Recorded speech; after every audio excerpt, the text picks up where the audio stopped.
Hi hello नमस्कार जय जगन्नाथ आपण को मु स्वागत करुच्ची प्रिय बोलोरी आज्ञा आपण झील जन्म करने जदि चाहूँगी कि पुओ जन्म करते किंतु भावी नियंतु आज्ञा आगे झील जदि आपण हरुची किछि किछि मासरे पैसा बचाते मु कहीं कहूँ के जान आपण भावुवे तार गहना पाई ना आज्ञा बही पढ़ापी कि पढ़ा खर्च ना ताने आपण कौन भावुंट मु कौन पाई कहूथी भावतु तो झीर कौन निहाती दरकार आपण मैंने भावतु भाविले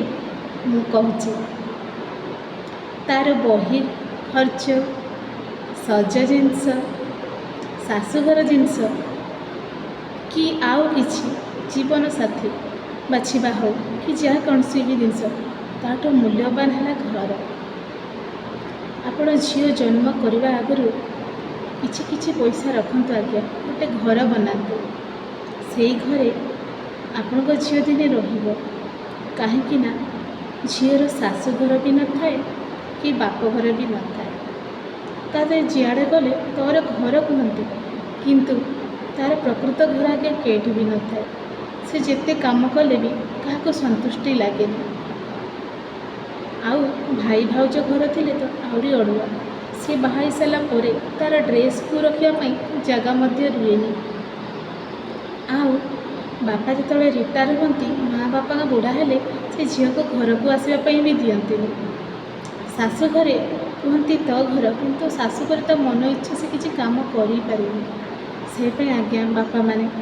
आपण किछि किछि पैसा संचय करी झील गोटे घर किणी रखि था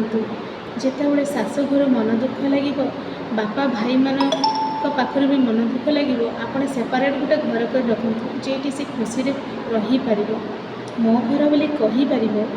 ता मन खुशी खाई पार बसी पार से कहूँ आज्ञा किछि किछि पैसा रखु आपण को हीरार मुदी सुना गहना ठू भी मूल्यवान गोटे घर कर रखि आपण को झील भविष्य से घरे ता बुढ़ा काल से कटेब आज्ञा तार कहीं नहांती आपण भावुंट भल घरे देइछि आज्ञा भल घरे देइछि मना करूनी किंतु वैश्वास हेले कई कहार न थांती आज्ञा मुंडरे छात थिले खाद्य जुगाड़ आपे आपे हो जाए आज्ञा मो कथा जब आपको भल लगुच ताने मत मो सांगे मत दिंतु आज्ञा जय जगन्नाथ नमस्कार।